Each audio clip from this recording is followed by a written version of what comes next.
guys, it's Cindy here, the LD Educator, and as you know, I am a special education teacher with the goal to share hope and to dispel myths about learning disabilities. Unfortunately, I am under the weather, so I know my voice sounds extra crazy, but I'm actually sitting outside of CVS. I decided to come to the Minute Clinic because I thought I had strep, but turns out it's just severe sinus drainage. But anyway, I'm trying not to put as much stress on my voice because it really hurts to talk. But I could not miss this opportunity to come and say thank you to everyone who supported my video, No More Korey Wise.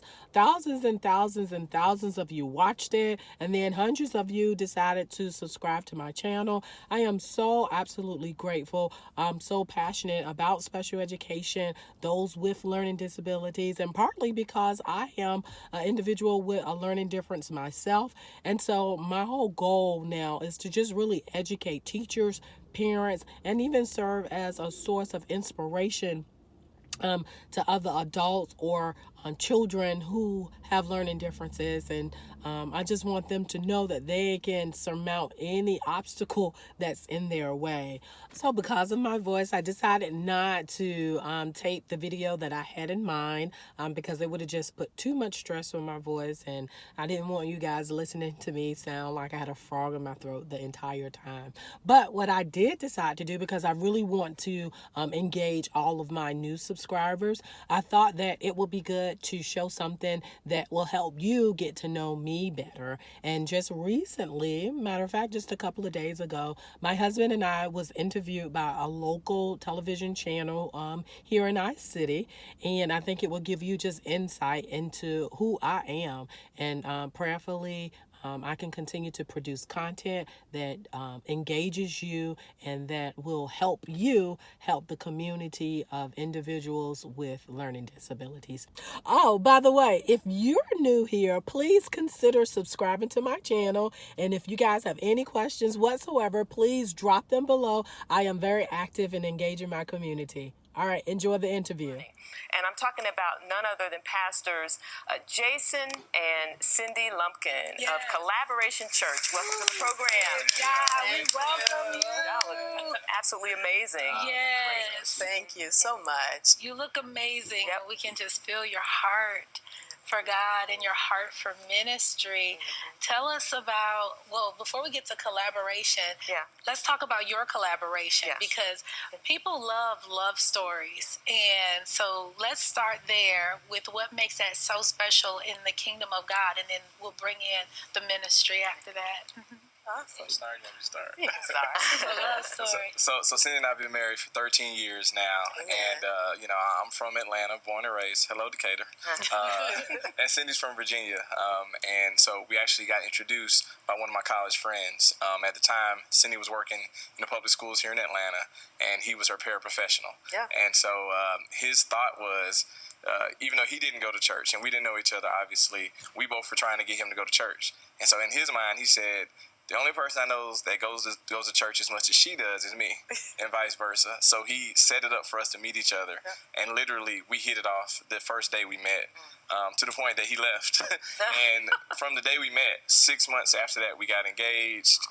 10 months after that, we got married. And like I said, it's been, 13 years, it's 2 kids, and a definitely dog. been a fairy tale, and I have really enjoyed the journey. I was absolutely blessed the day that God brought Jason in my life, and so I knew that I was to be his helpmate as he fulfilled the call of God upon his life. And as I've helped him, he's really pushed me forward in fulfilling the destiny upon my life as well. It's beautiful. Such a beautiful story. Did you know immediately, or let me ask your husband?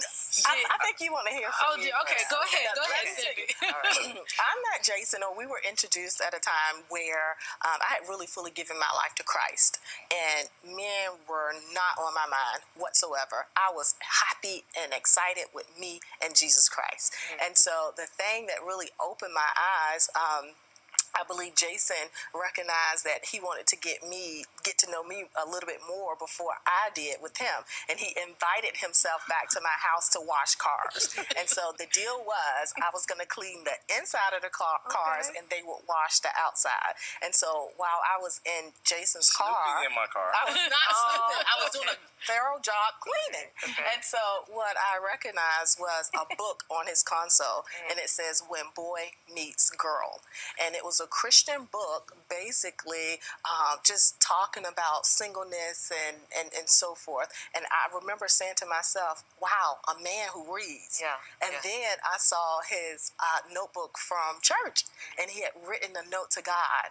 And I didn't get to read all of it because I believe our friend Matt, he was like, what you doing? And I was like, But by that time, a seed kind of had been planted, and I definitely knew that I wanted to get to know him a little bit better. So, and I think in hindsight, it's one of those things. It's easy to say now, but all I can say is that day we were both like, I definitely want to see you again. You know, I'll say that's what it was. And I believe this happened November 7th, and I was invited home to meet Jason's grandmother, who is a very special lady in his life, for Thanksgiving. Wow. So, yeah. That was quick. It was really quick. See what happened was Yes. when you start dating someone and then she wasn't going home to Virginia, my family's local, so it was like I would invite her over, but it's okay. But we ended up starting to talk about marriage in February, and so the conversation was basically, can you see yourself marrying me? And we both. The answer to that question was yes for both of us. And then eventually in June, Jason proposed to me. Wow. So it was really quick. So, yeah. But can I add one thing? Sure. Even with the quickness of it and how everything lined up, like there was a divine timing to it, I will say that I don't want it to seem as if we haven't had our own share of growing pains, and lessons in the real work of marriage, from evicting selfishness out of our lives to really working to become one. Because some people can see the facade of, oh, everything's great, nothing's bad, and no, we've had our share of everything, but I think we're real and authentic in the fact that even in the midst of that, we made a commitment that we're going to stay together and we're going to work through it. And there's been mad times and all of that stuff, but God's been in the midst of all of it. That's wonderful. And I appreciate you adding a balance to that, because a lot of people, couples need to see that, you know, everything isn't always roses, you know. And so, you know, whenever you have two people coming together, no one's perfect. We serve a perfect God, and in Him we can do all things. And so your love for her and vice versa, it just continued to blossom. And it's been how many years now? 13 years. 13 years, and how many children and counting? 2 children. 2 right now. Congratulations. You guys have such a joy, and I think what I'm seeing a lot of is the joy of the Lord. You know? And you translate this, I believe, into your ministry, because, you know, we need pastors after God's own heart, you know, that feed the flock with knowledge and understanding, but know how to love the people. And I just see the joy that you both have, and I'm sure it's in your church. Tell us how Collaboration Church started.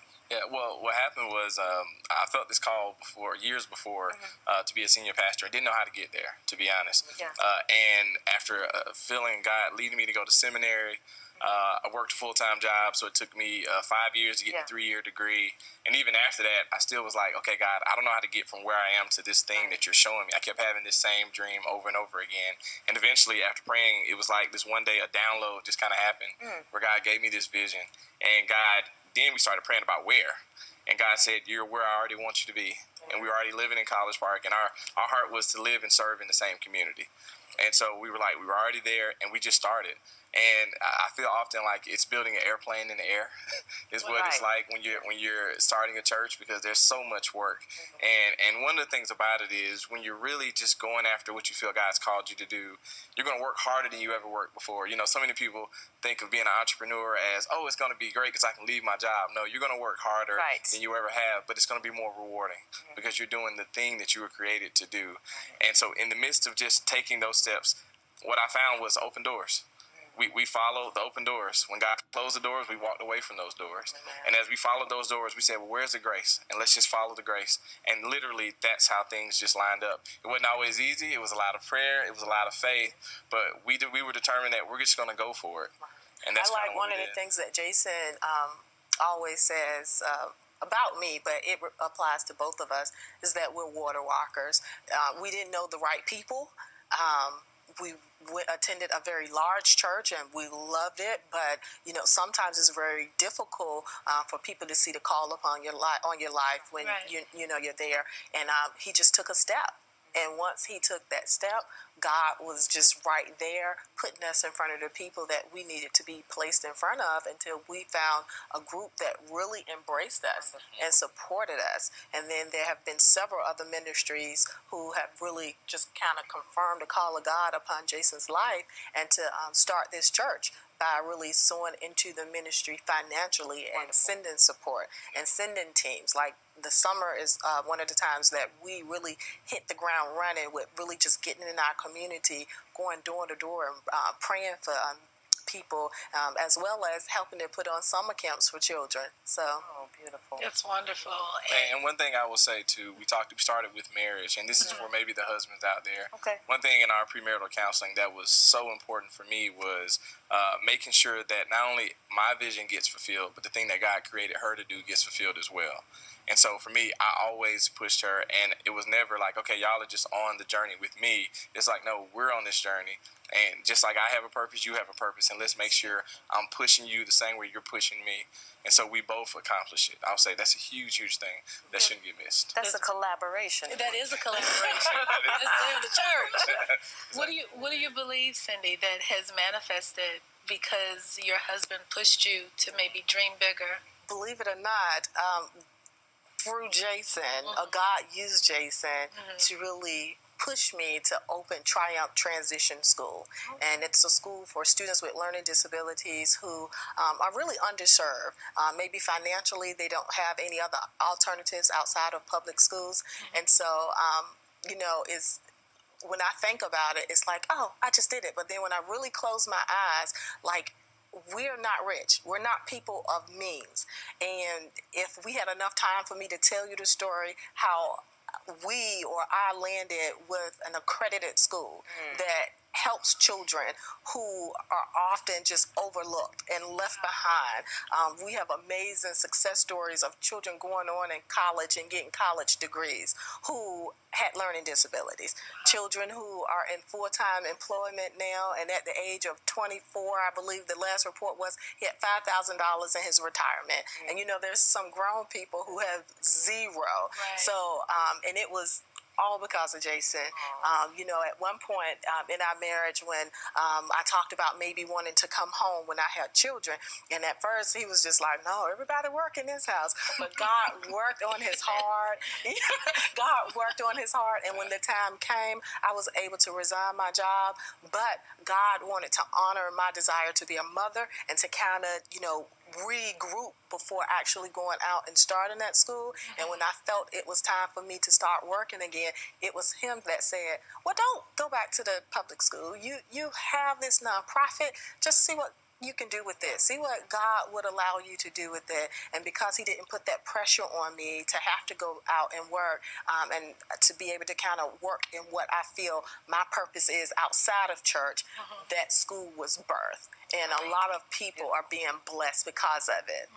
And what you see is who you marry matters. Yes, Amen. definitely. Amen. Who you marry matters, and to see how your vision and something that was amazing just went to an entirely different level, a passion in your heart, spouses speaking into the lives of their spouse and pulling out destiny and pulling out vision. And I believe they're just getting started. Yeah. Amen. We receive that, right? Yeah. We receive that. Yeah. Well, I was reading on the Collaboration Church website where, it's a collaboration with God and a collaboration with the community. Talk about the community that you guys are in and how that collaboration's how's it been going, Sure. Well, I'll say College Park, where we're located, and we kind of do College Park, Tri-Cities, and East Point, that whole area, but College Park in particular is a microcosm of Atlanta. You have the have and the have-nots living literally in the same proximity, having totally different experiences. But what we recognize is, in spite of your financial or socioeconomic status, you all need Jesus. And so what we see ourselves is being that common ground meeting place, that they could come, they can relate with one another, even though they might not relate anywhere else. This is a place that we can build community and be a place that actually not only just has a great worship service. I mean, everybody has great worship service. You say, well, why is there another church, right? But for us, two things we do well, and I say this all the time. One, we teach the word in a simple, uncomplicated way so people can understand it and actually go live it. The second thing we do is get busy in our community. Because to me, it's not just one or the other. We have to do both. And so we can't just be, oh, we're happy with Sunday and that's it. But we have to go out and really change lives. Because the whole purpose is Jesus didn't leave us with just a program. He raised up a people. Amen. And I believe that's what we have to do. We make disciples who will make disciples who will make disciples. And that's how really the world gets transformed. And so it's been going great. So let me ask you another question. Sure. Okay, so being in seminary, okay, because we know about seminary. Yes. They're very, detailed, the historical, all these different terms they like to use. They get very technical. Yeah. How do you take that experience from seminary and translate it into a community, where because you're making the word simple, and if in seminary it's anything but simple, you know what I mean? It can get a little, they get a little wordy. Well, I'll say I think the seminary experience is more of an academic exercise to some degree. It's not always the practical part of what you're going to teach. Now, again, you learn the Greek, you learn the Hebrew, and all the stuff that you need as a foundation. As a pastor, as you should know those things. But when it comes to the people, the thing I always think about is, what's the so what question? Okay, I know the Greek and Hebrew, I can tell you all that, but so what? How does that really transform people's lives? How does that meet people where they are? And if I'm just pontificating because I can use big words, who cares? I feel like for me, my voice, the thing that I found as a young preacher, one of the best pieces of advice was to be you. And for me, I was always the person who grew up in a very traditional black church, and I thought it was exciting, but I would leave wondering, why can't he just talk so I can understand? And that was the burden I had as a young person, but I didn't realize one day I would be the one doing that. Right. And so for me, I look at it as, no, let's really teach people how to live like a Christian. I grew up in churches where the focus was all about getting saved, which is good. And it's not that it's incorrect, but I feel like it's incomplete. It's about getting saved, but no one taught me how to live like a Christian. And so I got saved, and it was like, oh, here's a Bible, here's a flashlight, may the force be with you, or something like that. I don't know. And so for me, it wasn't until later on I was like, oh, I'm supposed to read the Bible? Oh, I'm supposed to pray for myself and not have the pastor pray for me? And so for me, it's taking those lessons and really teaching people how to fish and go and teach other people how to fish. That's what I believe we're called to do, and that's literally what we do in our community. And one thing I will say about, for those watching, you might have a burden to start a church or whatever, is one of those things is Luke 15 tells us that heaven rejoices over one person getting saved. Amen. Yeah. And you have to redefine how you measure success. Wow. Because I'm coming from the business world. I have an MBA and I've worked corporate jobs. Even now, I'm still bivocational. But one of the things, it's all about numbers. It's all about what are you producing. Right. But I recognize that the fact that one thing, our daughter, our 8-year-old, 2 years ago got saved. And wonderful. I tell my wife all the time, even if all of this was just for her to get saved, it was worth it. Amen. You understand what I'm saying?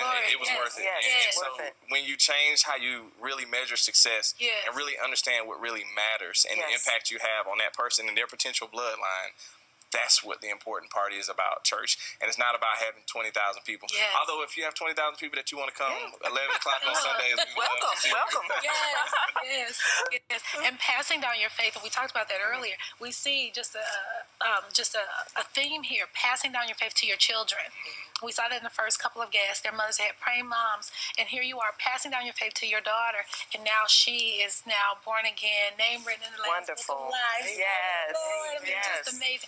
There's only a couple minutes left. Please let everybody know, where's your church, when is service, and we know it's in College Park, but what time? What time do we show up? Sure, it's 11 o'clock every Sunday, 2075 Princeton Avenue. It's at the College Park Elementary School. Okay. So that'll be easy. And also, for sermons, you can go to our website, collaborationchurch.com, but also YouTube. We have a YouTube channel with all the messages, so please go check them out, because most people do that before they go to church. Yes, and what's the YouTube handle? Just look up Collaboration Church Yes, on YouTube. Very unique church. Yes, let's collaborate and make this a success in our community. The Lord bless you. Thank the you Lord so keep much. you is our prayer. Yes. And we just believe, God, that so many wonderful things and new doors will be opening. And they're going to be planning events in the community as well as they are reaching out to the community. Amen. Come on, let's bless God for the gift of God on your ministry. Thank you for being with us. Thank you. And thank you. You know, we're going to pray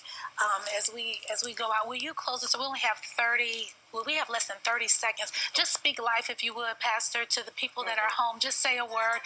Can you do a 10-second prayer? Okay, I will. God, we just come to you right now. Thanking you for those who are watching right now, God. It is not a mistake that they're watching us right now, that they heard what they heard tonight. And I believe, God, that you will take what they heard and let that be a seed that grows into a mighty harvest in their lives, God. Jesus' We name. rebuke fear. We rebuke doubt, anxiety, and anything that will keep us from walking in purpose, God. And so we thank you for the show, for the opportunity, and for what happened tonight, what you did tonight, the word behind the word. It's in Jesus' name we pray. In Jesus' name. Amen.